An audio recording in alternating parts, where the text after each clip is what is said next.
and welcome to World Insight with Tian Wei, coming to you live from Beijing on CGTN. Coming up on today's program, Kenyan President Kenyatta is on the verge of winning Tuesday's election, while his opponent leads protests questioning the result. So how can Africa's history of decade-long leaders and violent transition sometime of power develop into a governing system that would work? U.S. scientists have bypassed the climate-skeptical Trump administration to release the National Climate Assessment Report, proving the severity of climate change.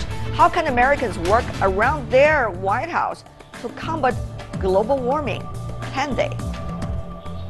And we start today's show in Kenya, where the vote counting of a presidential election is in progress. Nearly all polling stations have reported results, and Kenya's election board has displayed a running tally on its website showing the incumbent president, Uhuru Kenyatta, leading with 55%. However, before the result had even been finalized, the street protests have already begun in Nairobi. $1 billion. People in Kenya have finished voting in the most expensive presidential election in African history. Yet it remains a tussle between old competitors. The incumbent President Uhuru Kenyatta and opposition leader Raila Odinga are facing each other for the second time.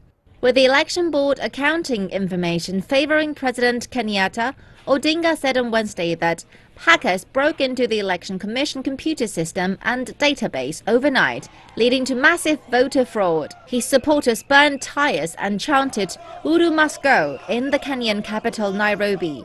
If it is worse, we must have two presidents in Kenya. We cannot be out of the government 10 years illegally. We are going to have two presidents. You must know that. But followers of Mr. Kenyatta dismissed it. Anyone who refuses to accept defeat should not take part in a race. So we are thankful for what the Electoral Commission has released so far. For various reasons, quite a few African presidential candidates refuse to accept the results after they are beaten by their competitors.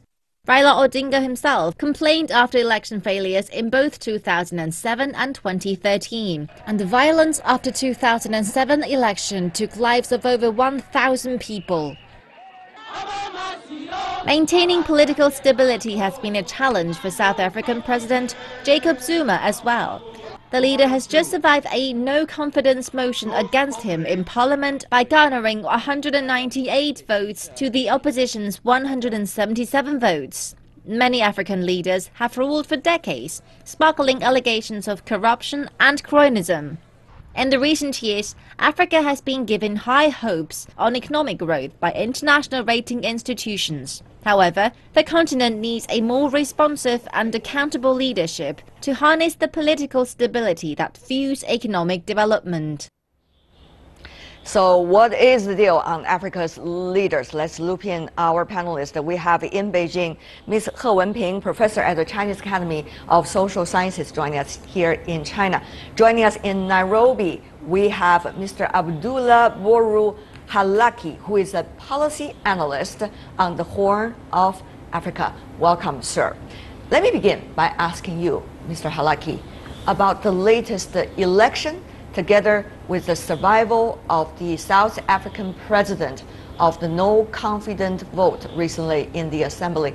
What do you make of these events?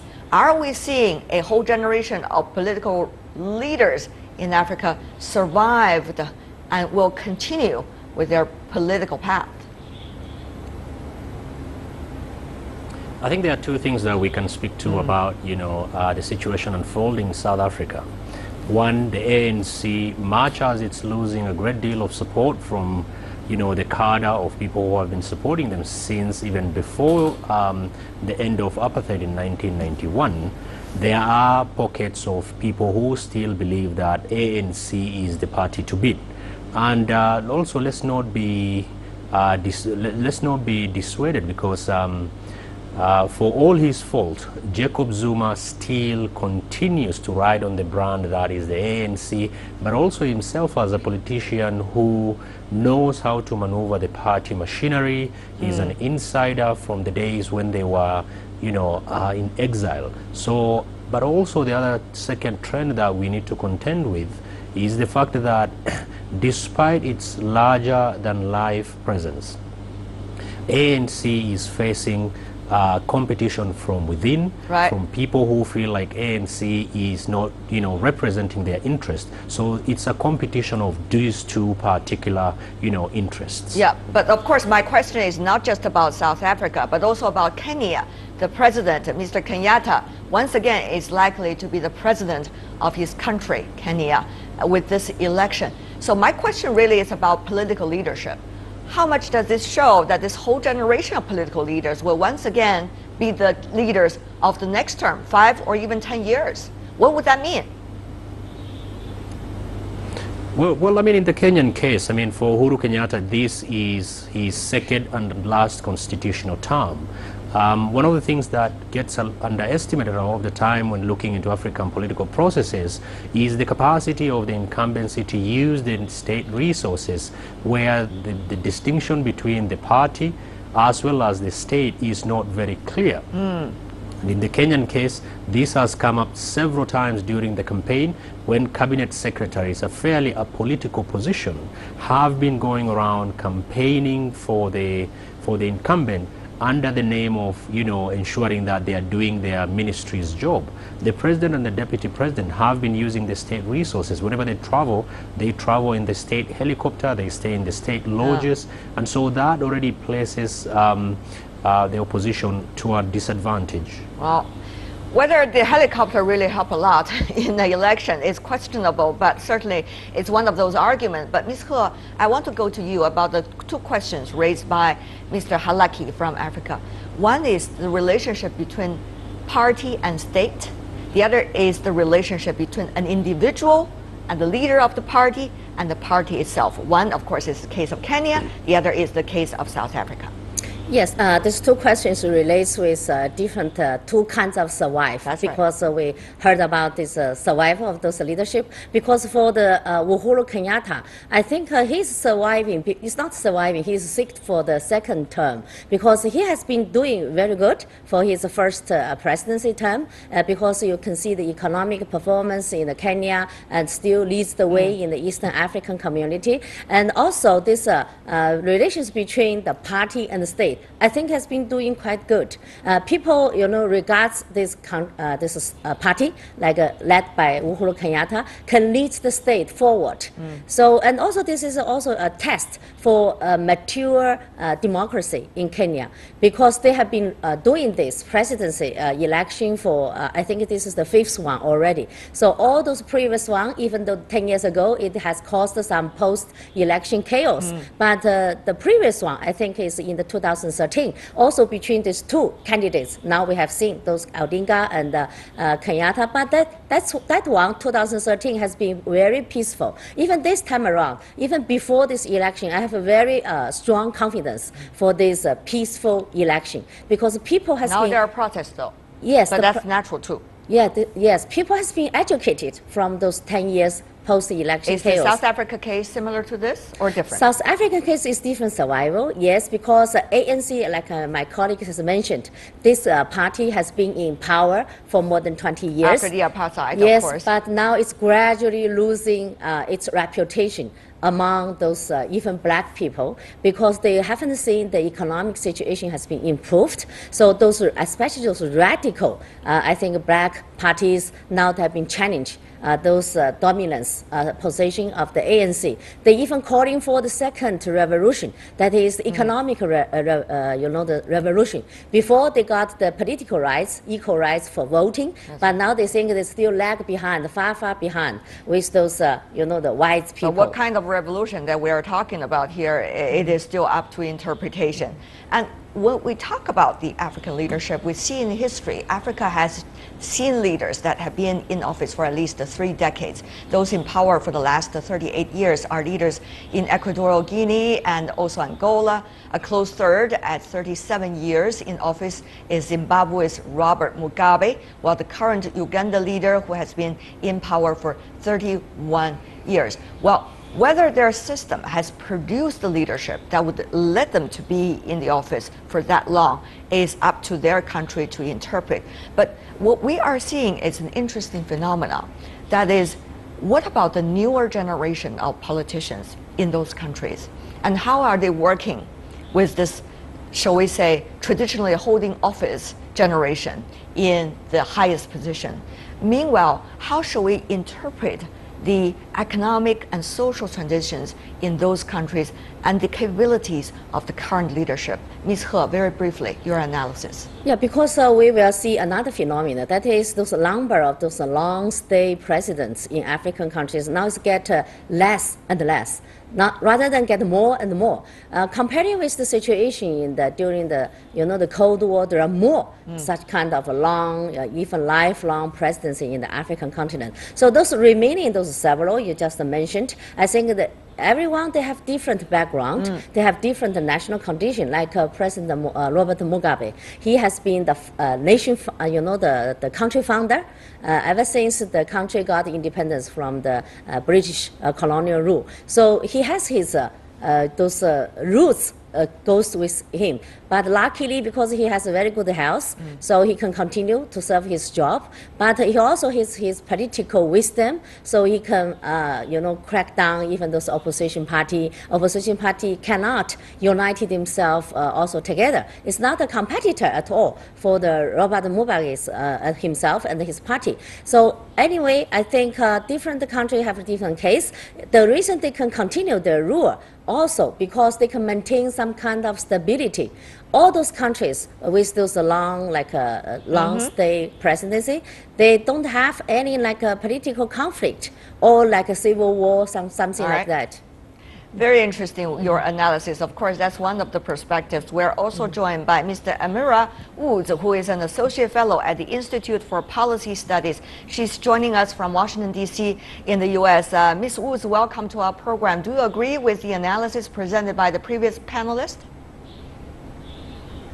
Well, I'm happy to join you. I didn't hear the full analysis with the technical issues on this end, but clearly there is much underway in terms of democracy and push of democracy, particularly in the younger generations. We have to look at the demographics across the continent, and you have increasingly young people who are voting based on their interests, not their geographic or ethnic identity, but looking at the broader interests and the long-term future of the country, right? So I think you are having new pressures on leadership, new demands, particularly from young people who are parts of social movements demanding change, demanding that their voice be heard. So whether it's from the Gambia, you had Gambia has decided, driven by young people, in Democratic Republic of the Congo, you have groups like Telema, in Senegal, groups like Yanamar. These are young people, hip-hop artists, poets, musicians that are leading the charge, demanding democracy be held, demanding that the voice of the people be respected. And it is those voices that I think bode well for the future, not only of those individual countries, but for the continent as a whole. But there is a challenge to leadership worldwide about what they should react and how they would react in an ever-changing world, particularly very recently, we see job losses among the younger generation, and you talk about the younger generation. But, on the other hand, Mr. Halaki, what do you make of the quite sustainable leadership in some of the countries we just mentioned, vis-a-vis the other countries mentioned by Ms. Woods?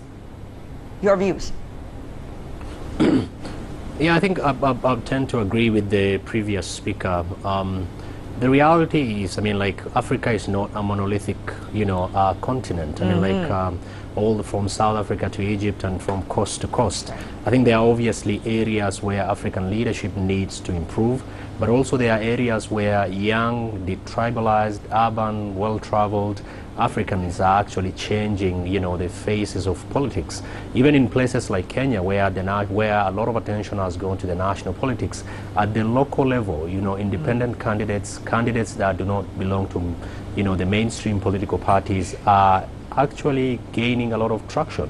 Never mind, also social media platforms are providing most of these Africans, whether it's in South Africa or in Kenya or let's say even in Egypt or even in Gambia or even Senegal, where Africans are, where young people are organizing and mobilizing and making demands on their political leadership. There is a small group of disparate, leaderless, if you want,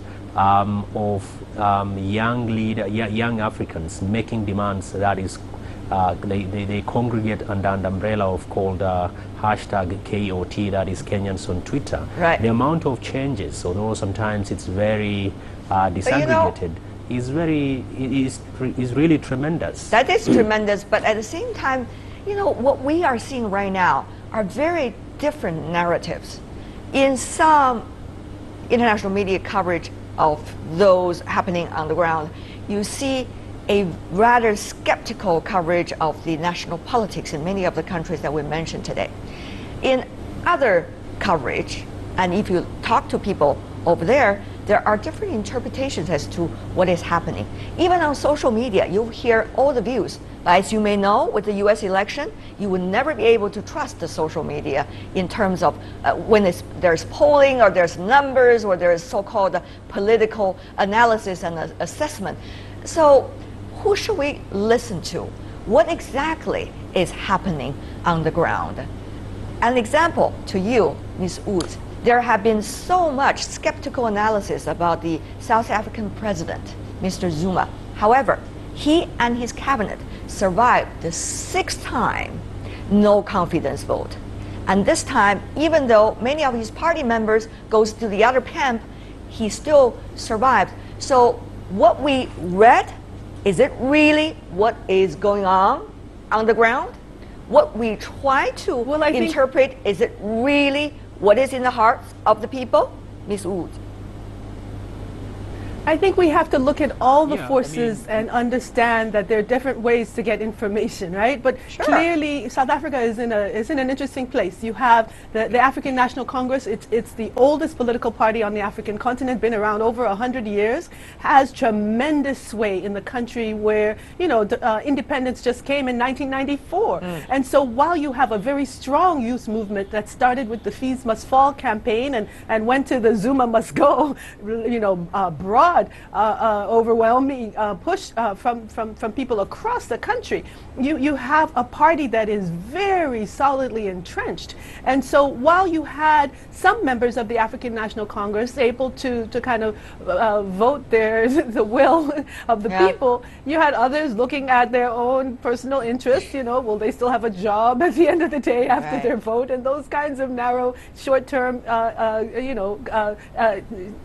considerations. So I think we have to look really more broadly, understand that change comes slowly sometimes. It's very rare to have examples like Burkina Faso, where people taking to the streets, again led by young people and trade unionists and others, took 10 days to bring down the former regime of Blaise Compaoré. But most often it takes time. And so particularly in a country like South Africa, what you see is that the change is incremental, and we have to understand the analysis that's coming out, both from the formal political structures, but also from the informal, from those young people on social media. Well, one of the things, Mr. Halaki, that people are talking about when it comes to South Africa, for example, is the stability of that country. Even though you have a lot of economic difficulties, but stability and sustainability of the African National Congress, this party itself, is still one of the priorities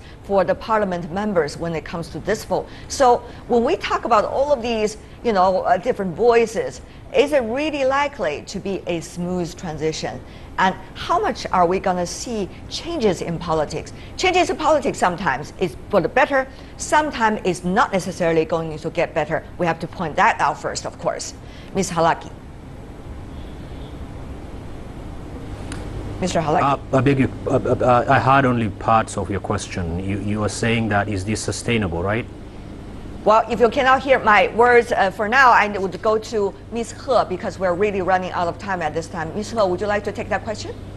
Oh yes, I agree with our colleagues from the U.S. because changes takes place in a slow way and a quiet way. Because for the ANC in South African case, they cannot just enjoy everything they have without any worry. They have to worry. They have to have their own eager to change with themselves, like those policies, like how to give them more chances for those unemployment youth. So those are the challenges because if they cannot bring those beneficial of those reform and the economic benefit to those unemployment, those youth, and then there's a danger for their governance, and also that's a chances for all those opposition parties. So those democracy, I think, also goes with those things like change, but the change, of course, needs to be better rather than goes to a lot of chaos.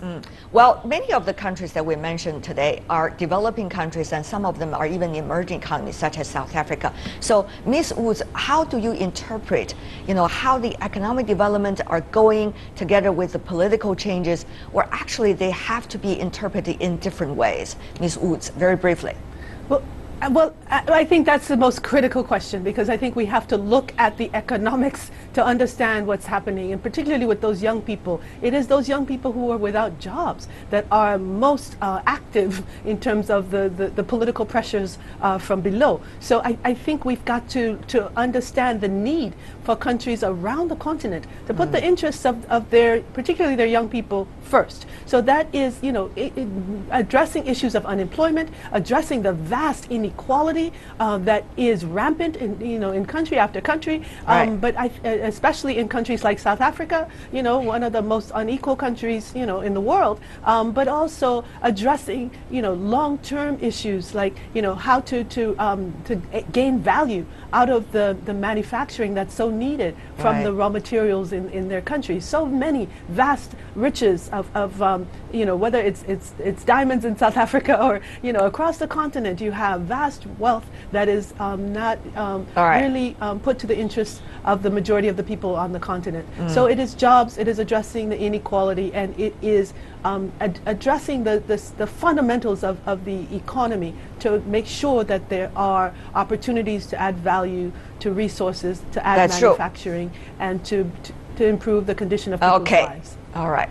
Governance is not just about politics. It's actually bringing ways and means for better life of the people. That is, of course, is always the most important thing. Thank you so much for the three of you for joining. I'm so sorry that Mr. Halaki might not be able to listen to us very clearly at the end of the discussion, but we learned a lot from you as well. Mr. Bolo Halaki, Ms. Amela Woods, and also Ms. He Wenping. Thank you so much for being with us. Really enjoyed it. Thank you. You're watching World Insight with Tian Wei, coming to you live from Beijing. Still to come on our program.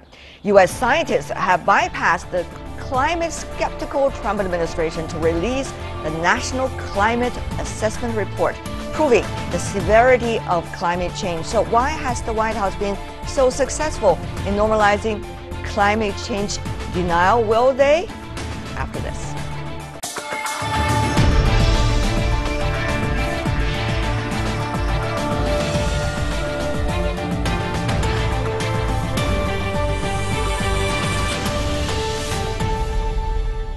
Welcome back. You're still watching World Insight with Tian Wei, coming to you live Monday to Friday on CGTN. Climate change, a topic that we have been talking about in recent years for a long time, that has grabbed the world's attention. Scientists this time have urged the New York Times to release National Climate Assessment Report without the approval of the Trump administration. The U.S. scientists said in the reports it indicated severe climate changes. It comes just as the U.S. State Department officially informed the United Nations in a document last week saying that it will withdraw from the Paris Climate Agreement. To know more, take a look at this first.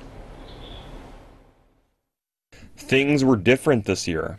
U.S. scientists urged the New York Times to release the report that synthesizes the current state of climate science in draft form, fearing that the White House might suppress their findings. This year, they didn't follow the traditional protocol to seek approval from the Trump administration. That fear likely stems from a general skepticism of climate science that pervades the Trump administration, evident in Trump announcing America's withdrawal from the Paris Agreement just 2 months ago. The draft published by the New York Times said evidence for a changing climate abounds from the top of the atmosphere to the depths of the oceans. In recent years, climate change has contributed to extreme weather raging across the globe. In China, neither rain nor heat shows any sign of letting up. In southern Japan, the heavy seasonal rain caused severe flooding, tearing up roads and destroying houses on the southern island of Kyushu. Hundreds of thousands of people were forced to flee their homes. In New Zealand, heavy rains and snow caused flight cancellations, road closures, and power outages. Winds in the capital, Wellington, reached up to 160 kilometers per hour. Across the Pacific, in the U.S., a heat wave roasted the western U.S. Los Angeles recorded its highest temperatures in over a century. The heat caused wildfires in California, forcing thousands to flee. Many other countries have also experienced extreme weather conditions and suffered from the damage. That's a wake-up call for the world to take action to make our planet a better place to live. To heed or not to heed the climate change report, that is the question. Let's get out some answers from our panelists in Beijing. Wu Changhua, the chair of the China Redesign Hub. Welcome to our program. Both in Washington, D.C., we have two panelists, the Ruth Bell, policy fellow at the Woodrow Wilson International Center for Scholars, welcome, and Ethan Zindler, who is head of the Americas at Bloomberg New Energy Finance. Welcome as well. I want to begin with our two American panelists. First of all, why do you think, Ms. Bell, the American scientists are so eager to, in a way, leak the report to New York Times and make the world know what exactly are the scientific evidence they try to figure out? Well, thank you for that question. I want to set this in context because while I'm no particular fan of this administration, it's really important to understand that this assessment that is being discussed today is the product of a multi-year effort. When some time ago in 1990, Congress passed a law and required these assessments to be done. The first this was initiated in a Republican administration, the George H.W. Bush administration. It's a 4-year process. It involves probably hundreds of scientists, 13 agencies and departments of the government. There's a public process in which the public is made aware of this and allowed to comment. Right. Mr. Zindler, as a result, may I ask you, Mr. Zindler, do you think the Trump administration would deny this report or go exactly the other way compared to this report rhetorically? Can they afford? It's a very interesting question. I think we're going to have to see. I mean, the report is very damning in its findings and is very, very clear in saying that human activity is what is responsible for the change in temperature that we've seen. That's not consistent with some of the things that we've heard from this administration, and so it really does put the administration in an interesting position in terms of releasing the report, which effectively is supposed to represent its position as the federal government on the issues around climate change. All climate indicators, according to that specific report we just talked about, show warming. Vital signs like air and sea level temperatures, sea level and water vapor are all on the rise, while freshwater cover like glaciers and sea ice are all melting, according to the U.S. National Climate Assessment Report, the one that we just talked about. Ms. Wu, you've been in this circle for a long time.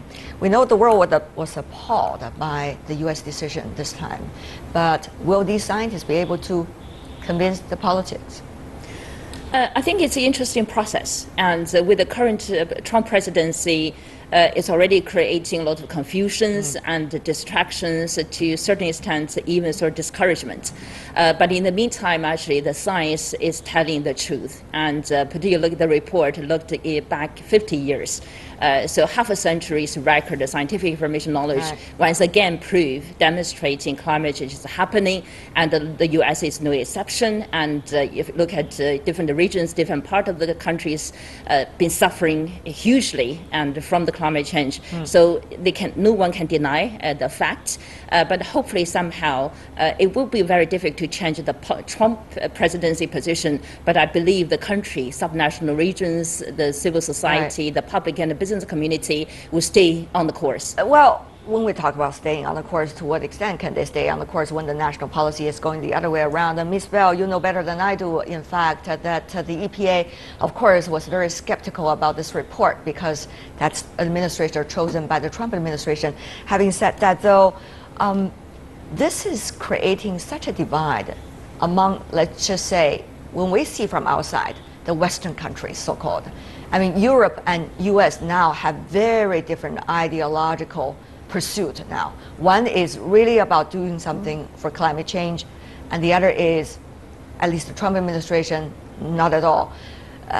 How will this transform American politics and also America's alliance relationship, as well as the next step for American businesses when it comes to priorities of development, technology-wise and market-wise as well? Listen, I think it's really important to understand that this report is the process not just of the Environmental Protection Agency, excuse me, but 13 federal agencies. Yes, you said that earlier already. This, and including the, I know, but that's important to understand. There's a lot going on in the United States. I'm not happy about what's going on at the federal level, but I also understand that there are parts of the Defense Department, for example, that understand that climate change is real and impacting their activities, just to give one example. So I don't think the debate is entirely over. I do understand that the administrator of the Environmental Protection Agency has challenged the science, but there are others in the administration who aren't challenging the science. Yes, we're in a difficult position internationally. I personally wish we had not made this effort to withdraw from Paris, but I also know that there are states and localities and cities across this country that are committed to managing this issue, as that's being reported very widely. That's a very important part of it. That's being reported very widely. But you know, the crucial question you mentioned, Ms. Bell, is the debate is still going on, and then where is the debate, Mr. Zindler? And then I come back to you, Ms. Bell, as well. Where is the debate right now? Is the debate taking place within the bureaucratic structure? Is the debate going on between parties? Is the debate between the business community and the politicians? And how much will this debate really be able to change or alter the current central government, or the federal government, as you put it, in the United States position? So it's a lot of questions, but in short, in most parts of the world, there actually isn't a whole lot of debate about whether climate change is real and whether it's affecting the planet, and even about whether or not human beings are the cause of it. In the United States, that's largely settled in most other parts of the world. Yeah. In the United States, that seems to continue to be an ongoing debate, I would argue, within this administration. But I think it's important to put a little bit of context around this report. This report, as was pointed out by the other guest, has been in progress of being produced for years now. It represents the collective work of government scientists and researchers and others who are entirely apolitical. But so you know, Mr. Zindler, essentially bubbles up. You are in Washington, so you must have noticed. I have to interrupt here because you're repeating the same message 3 times. Because we know within the Congress, among the Republicans, there are a lot of oppositions toward this report and a lot of opposition toward what you consider as the fact of the climate change. So when you are saying there's overwhelming, it's not true, at least within the Republican Party, and that is the party now which is the majority party in the United States. So when you talk about this debate, how strong is this debate? Is this debate just among you who are already supporters of doing something for climate change, or among those who are really making the decisions? That is the question, and that is the question we need to ask to the United States. Mr. Zindler, what is your judgment right now? Maybe I could Mr. Zindler first, and then I'll have Ms. Bell. I don't. Mr. Zindler first, very briefly. So you're absolutely right that the Congress is certainly not in any kind of consensus over the climate issue whatsoever.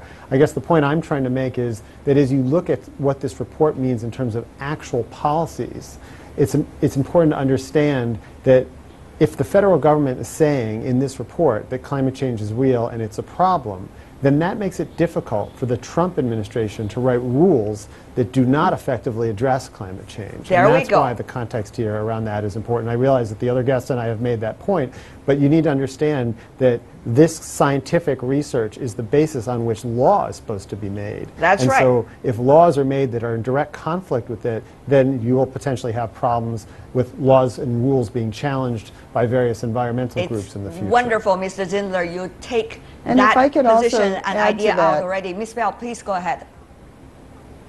Yeah, I'd like to point out that the Congress is a little bit more divided than is publicly thought. There's a growing group called the Bipartisan Climate Caucus in the Congress. It's currently at, I think, 50 members. You can only join it if you come in as a Republican with a Democrat or a Democrat with a Republican. And there's some interesting and unexpected names on that list.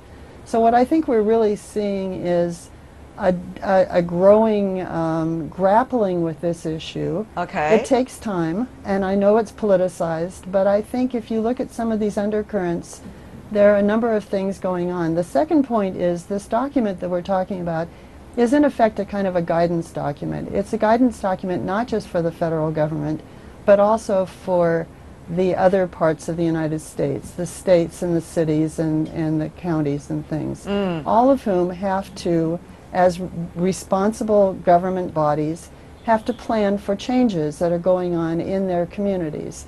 And this helps provide guidance and ideas to them to look forward and understand how they can address the needs of their constituents going forward relative to these changes we're seeing. Ms. Wu, if we look from outside to the United States, of course we look at the political cycles. One is the midterm election next year. The other, of course, is the presidential election. The Trump administration have 3 years. In fact, there's a window opportunity for them to still change it because of how things are being arranged with the Paris Accord. So do you think there could be opportunities? Will they grasp it? Do you think the international community could be of any support toward a change of attitude? Will the administration change and then attitudes change? Ms. Wu. It's an interesting question in a way. I think politically it's going to be very, very difficult to change the picture in the U.S. The U.S., the Senate situation, the divided Senate or Congress has been the biggest excuse in the last 2 decades, starting with Kyoto and now Paris Agreement. So that has become the biggest excuse from the U.S. for the international community. Hey, we cannot change that. What do you do with it, right? So the hope is very limited at this moment until the political divide situation at the federal Congress could be changed, which is going to take much, much longer time. But on the other hand, the exciting part is the actions at the local level, at the bottom-up level.